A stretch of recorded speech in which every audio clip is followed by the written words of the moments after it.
വീട്ടുപേര് തുർക്കി എന്നാണ്. വീട്ടിൽ 6 മക്കളിൽ ഞാൻ 3ാമത്തതാണ്. ബാക്കി എല്ലാവരും വളരെ ഹാപ്പി ആയിട്ട് സന്തോഷമായിട്ട് ജീവിക്കുന്നു. എനിക്കുമായിട്ട് പേഴ്സണലി കോണ്ടാക്ട് ചെയ്യാൻ പറ്റില്ല. ഒരു ക്രൈസ്തവ വിശ്വാസം സ്വീകരിക്കാൻ സാഹചര്യം ഉണ്ടാവും. ഒരു മതപ്രഭാഷണത്തിൽ യേശു ക്രിസ്തു ദൈവമല്ല എന്ന് ഞാൻ പ്രസംഗിച്ചു, മുസ്ലിം മതപ്രഭാഷണത്തിൽ. അപ്പൊ അവിടെ ഞാൻ 13 വയസ്സ് മുതലേ പ്രസംഗിച്ചു തുടങ്ങിയ ഒരാളാണ്. നന്നായിട്ട് പ്രസംഗ ചാതുര്യം ഭയങ്കരമായിരുന്നു. അപ്പൊ 18-ാം വയസ്സിൽ ഇതിങ്ങനെ അതും കണ്ണൂർ ജില്ലയിലെ ഒരു പള്ളിയിലാണ്, താഴത്തുവായെന്ന് പറയും, പയ്യന്നൂരിൽ പ്രസംഗിച്ചപ്പം ഒരാൾ ചോദിച്ചൊരു ചോദ്യമാണ്, യേശു ദൈവം അല്ലെങ്കിൽ പിന്നെ അയാൾ ആരാന്ന് വെച്ചു. അപ്പോൾ ഇദ്ദേഹം പ്രസംഗിച്ചപ്പോൾ ഒരാൾ ചോദിച്ചു, യേശു ദൈവമല്ലെങ്കിൽ പിന്നെ ആരാണ്? ഈ ചോദ്യം തലക്കടിച്ചുകൊണ്ടാണ് ഇയാൾ ക്രിസ്ത്യാനിറ്റിയിലേക്ക് പോയത് എന്നാണ് ഇയാൾ വിശദീകരിക്കുന്നത്.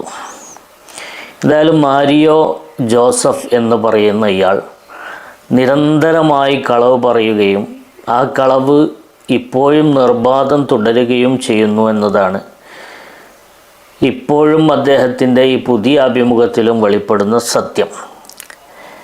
കാരണം ഖുർആനിൽ തന്നെ അയാൾ ഓതുന്ന ആയത്തിൻ്റെ കുറച്ച് അപ്പുറത്തേക്ക് ഓതിയാൽ അല്ലെങ്കിൽ കുറച്ച് ഇപ്പുറത്തേക്ക് ഓതിയാൽ ആരാണ് ഈസാ നബി എന്ന് കൃത്യമായിട്ട് പറയുന്നുണ്ട്.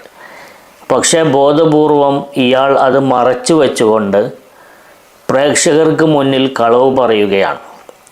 ഇതാണ് ഇയാളുടെ ക്രിസ്ത്യാനിറ്റി പ്രചരിപ്പിക്കാനുള്ള ഒരു ആയുധമായിട്ട് തുടക്കം മുതലേ ഇയാൾ കൊണ്ടു നടക്കുന്ന കാര്യം. യേശു ആരാണ് എന്നതിന് ഖുർആനിൽ ഉത്തരമില്ല എന്നാണ് ഇയാൾ പറയുന്നത്. കൃത്യമായിട്ട് വിശുദ്ധമായ ഖുർആൻ പല സ്ഥലത്തും പറയുന്നുണ്ട് ഈസാ നബി അലൈഹിസ്സലാത്തു വസ്സലാം ആരാണ് എന്ന്. അത് മനസ്സിലാക്കാൻ ഇയാൾക്ക് അറിവില്ലാത്തത് കൊണ്ടോ ഖുർആൻ മുഴുവനായിട്ട് വായിക്കാത്തത് കൊണ്ടോ അല്ലെങ്കിൽ ബോധപൂർവം തെറ്റിദ്ധരിപ്പിക്കുന്നത് കൊണ്ടോ ആണ് ഇത് സംഭവിക്കുന്നത് എന്ന് കൃത്യമായിട്ട് നമുക്ക് മനസ്സിലാക്കാൻ സാധിക്കും.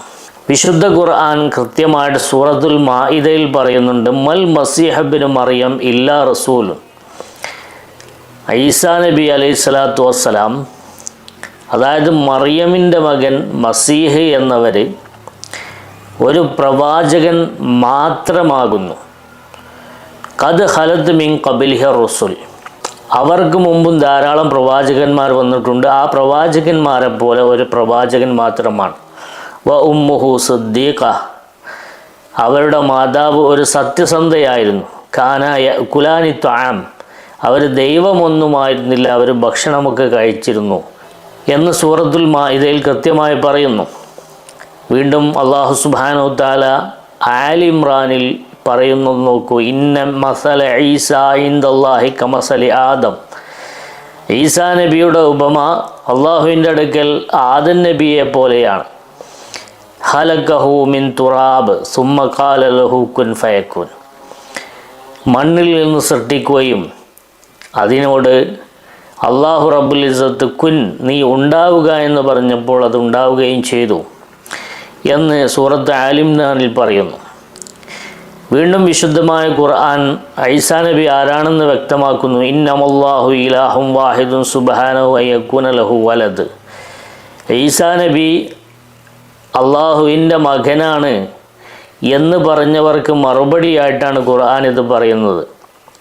അള്ളാഹു അത്തരം കാര്യങ്ങളിൽ നിന്ന് പരിശുദ്ധനാണ്. അള്ളാഹുവിന് ഒരു സന്താനം ഇല്ല. ഖുർആൻ മറ്റൊരു സ്ഥലത്ത് പറഞ്ഞ് ലം യലിദ് വലം യൂലദ്, അവൻ പ്രസവിക്കപ്പെട്ടവനല്ല, അവൻ മറ്റൊരാൾക്ക് ജന്മം നൽകിയവനുമല്ല, അവന് ആരും ജന്മം നൽകിയതുമല്ല എന്ന് ഖുർആൻ വ്യക്തമായി പറയുകയാണ്. വേറൊരു സ്ഥലത്ത് ഖുർആൻ പറയുന്നു, ഇന്നമൽ മസീഹു ഈസ ഇബ്നു മറിയം റസൂലുള്ളാഹി, അള്ളാഹുവിൻ്റെ റസൂലാണ് ഈസാ നബി അലൈഹിസ്സലാത്തു വസ്സലാം എന്ന് വിശുദ്ധ ഖുർആൻ വളരെ വ്യക്തമായി പറയുന്നു. അതിനുശേഷം ഖുർആൻ 2 വാക്കുകൾ പറയുന്നുണ്ട്, വകലിമതുഹു അൽഖാഹ ഇലാ മറിയം വറൂഹും മിൻഹു എന്നുകൂടി പറയുന്നുണ്ട്. അപ്പോൾ ഈ കലിമത്ത് എന്താണ് എന്ന് മനസ്സിലാക്കാത്ത സുലൈമാൻ, ഈ റൂഹ് എന്താണെന്ന് തഫ്സീറുകൾ നോക്കി മനസ്സിലാക്കാൻ സാധിക്കാത്ത സുലൈമാൻ അതിനെ കോട്ടി മാറ്റാൻ വേണ്ടി ശ്രമിക്കുന്നത് നമുക്കൊന്ന് കേൾക്കാം. യേശു ദൈവമല്ലെങ്കിൽ യേശുവിനെ ആരാന്ന് വെച്ചു. ഈ ആരാന്നുള്ള ചോദ്യം തലക്കടിച്ച് ഞാൻ ഖുർആൻ വായിച്ചപ്പോൾ ഖുർആനകത്ത് പറഞ്ഞത് കലിമത്തുല്ലാഹി റൂഹുല്ലാഹി എന്ന വാക്കാണ്. ദൈവത്തിൻ്റെ വചനവും ദൈവത്തിൻ്റെ ആത്മാവും. യേശുവിനെ കുറിച്ച് പറയുന്നത് അവൻ ദൈവത്തിൻ്റെ വചനമാണ്, അവൻ ദൈവത്തിൻ്റെ ആത്മാവാണ്. അതിനെ മറിയാമിൻ്റെ ഉദരത്തിലിട്ടു, അതൊരു മനുഷ്യനായി ജനിച്ചു എന്നാണ് ഖുർആൻ പറയുന്നത്. വളരെ പ്രധാനപ്പെട്ട വാക്ക്. അപ്പോൾ ഖുർആൻ പറയുന്നു യേശു ദൈവത്തിൻ്റെ വചനമാണ്. അങ്ങനെയാണെങ്കിൽ ഈ വചനത്തെ ദൈവത്തിൽ നിന്ന് പിരിക്കാൻ പറ്റില്ല. കാരണം വചനം എന്ന് പറഞ്ഞാൽ ചിന്തയാണെന്ന്. അപ്പൊ ദൈവത്തിന്റെ ചിന്തയാണ് യേശു എന്ന് പറഞ്ഞാൽ യേശുവിനെ ദൈവത്തിൽ നിന്ന് അങ്ങനെ പിരിക്കാൻ പറ്റും. അപ്പൊ ഇത് രണ്ടും ഒന്നാണ് ചിന്തിച്ചു. അടുത്തത് റൂഹും മിനല്ലാഹ്, അള്ളാഹിൽ നിന്നുള്ള ആത്മാവാണ് പറഞ്ഞത്, ദൈവത്തിന്റെ ആത്മാവാണ്. അപ്പൊ ഞാൻ എൻ്റെ ആത്മാവിനെ എന്നിൽ നിന്ന് പോയ പിന്നെ ഞാനില്ലല്ലോ. അറബി ഭാഷയുടെ അർത്ഥം കൃത്യമായി ഗ്രഹിക്കാത്തത് കൊണ്ടും എന്താണ് ഇവിടെ റൂഹ് എന്നത് പറഞ്ഞതുകൊണ്ടും കലിമത്ത് എന്ന് പറഞ്ഞതുകൊണ്ടും ഉദ്ദേശം എന്ന് മനസ്സിലാക്കാത്തത് കൊണ്ടോ അല്ലെങ്കിൽ ബോധപൂർവം തെറ്റിദ്ധരിപ്പിക്കുന്നത് കൊണ്ടോ ആണ് ഈ മാരിയോ ജോസഫ് ഇങ്ങനെയൊക്കെ പറയുന്നത്. യഥാർത്ഥത്തിൽ എന്താണ് റൂഹ് മിൻഹു? റൂഹ് ഓഫ് അള്ളയല്ല, റൂഹ് ഫ്രം അള്ളയാണ് എന്ന് ഖുർആൻ പ്രത്യേകം പറയുന്നു. വറൂഹം മിൻഹു, ഇവിടെ ഇയാൾ റൂഹ് ഓഫ് അള്ളാഹ്, അള്ളാഹുവിൻ്റെ റൂഹ് എന്ന രീതിയിൽ തെറ്റിദ്ധരിപ്പിക്കാനാണ് ശ്രമിക്കുന്നത്. അതായത് അള്ളാഹുവിൻ്റെ റൂഹ് എന്ന് പറയുമ്പോൾ അള്ളാഹുവിൻ്റെ ആത്മാവ്, അള്ളാഹുവിൻ്റെ ആത്മാവാകുമ്പോൾ പിന്നെ ദൈവം തന്നെ അല്ലേ ഈസാ നബി എന്ന തെറ്റിദ്ധരിപ്പിക്കലാണ് ഇയാൾ നടത്തുന്നത്. യഥാർത്ഥത്തിൽ ഖുർആൻ പറയുന്നത് വറൂഹം മിൻഹു, ഫ്രം എന്നാണ് പറയുന്നത്. അള്ളാഹുവിൽ നിന്നുള്ള റൂഹ് എന്ന് പറഞ്ഞാൽ എന്താണ് അതിൻ്റെ അർത്ഥം?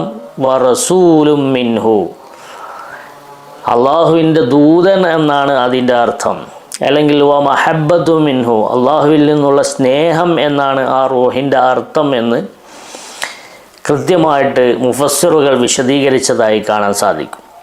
മാത്രമല്ല അതിൻ്റെ തൊട്ട് മുമ്പ് തന്നെയാണ് അള്ളാഹു തആല പറയുന്നത് ഇന്നമൽ മസീഹ് ഈസ ഇബ്നു മറിയം റസൂലുള്ളാഹി വ കലിമത്തുഹു എന്ന് പറയുന്നത്. ഇവിടെ ഇയാൾ കലിമത്ത് എന്ന് പറഞ്ഞാൽ വാക്ക്, വാചകം എന്ന അർത്ഥമാണ് ഇയാൾ വെക്കുന്നത്. എന്നിട്ട് ആ വാചകം ഉണ്ടാവണമെങ്കിൽ ചിന്തയുണ്ടാവണം. അപ്പോൾ ആ ചിന്തയാണ്, അള്ളാഹുവിൻ്റെ ചിന്തയാണ് ഈസാ നബി എന്ന് തെറ്റിദ്ധരിപ്പിക്കുകയാണ്. യഥാർത്ഥത്തിൽ കലിമത്ത് എന്ന് പറഞ്ഞാൽ വാചകം, നമ്മൾ ഈ സംസാരിക്കുന്നത് പോലെയുള്ള വാചകം എന്നല്ല അതിൻ്റെ അർത്ഥം. കലിമത്ത് എന്ന് പറഞ്ഞാൽ വാചകത്തിൽ നിന്ന് ഉണ്ടായത് എന്നാണ് അർത്ഥം. അതായത് അള്ളാഹുവിൻ്റെ കലിമത്തും മനുഷ്യരുടെ കലിമത്തും തമ്മിൽ വ്യത്യാസമുണ്ട്. ഇനി അള്ളാഹുവിൻ്റെ കലിമത്ത് തന്നെ കുൻ എന്നുള്ള കലിമത്ത്, ആ കലിമത്തിൽ നിന്ന് ഉണ്ടായതാണ് ഈസാ നബി എന്ന് കൃത്യമായിട്ട് ഇവിടെ മുഫസ്സിറുകൾ വിശദീകരിച്ചതായി കാണാം. അള്ളാഹുവിൻ്റെ കുൻ, നീ ഉണ്ടാവുക എന്നുള്ള കലിമത്തിൽ നിന്ന് ഉണ്ടായ ആളാണ് ഈസാ നബി അലൈഹി സ്വലാത്തു വസ്സലാം എന്ന് രേഖപ്പെടുത്തിയതായി തഫ്സീറുകൾ രേഖപ്പെടുത്തിയതായി കാണാം. ലൈസൽ കലിമത്ത് സ്വാറത്ത് ഈസ, കലിമത്ത് ഈസയായി മാറിയതല്ല, മറിച്ച് എന്താണ് അവിടെ സംഭവിച്ചത്? വലാക്കിൻ ബിൽ കലിമത്തി സ്വാറ ഈസ, കുൻ എന്ന കലിമത്ത് കൊണ്ട് ഈസാ നബി ഉണ്ടാവുകയാണ് ചെയ്തത്. അതാണ് അവിടെ കലിമത്ത് എന്ന് പ്രയോഗിച്ചത് എന്ന് ഖുർആൻ വ്യാഖ്യാനിച്ച മുഫസ്സിറുകളൊക്കെ രേഖപ്പെടുത്തിയിട്ടുണ്ട്. അപ്പോൾ ഇത് അള്ളാഹുവിൻ്റെ കലിമത്താണ് എന്ന് പറയുകയും റൂഹാണ് എന്ന് പറയുകയും ചെയ്യുന്നതിൻ്റെ തൊട്ട് മുമ്പ് തന്നെ ഇന്നമൽ മസീഹ് ഈസ ഇബ്നു മറിയം റസൂലുള്ളാഹ്, അള്ളാഹുവിൻ്റെ റസൂലാണ്. ഇനി പറയാൻ പോകുന്നതിൻ്റെ എല്ലാത്തിൻ്റെയും അർത്ഥം ആ ഒരു വാചകത്തിൽ അടങ്ങിയിട്ടുണ്ട്. അള്ളാഹുവിൻ്റെ റസൂലാണ്, അള്ളാഹുവിൻ്റെ ദൂതനാണ്.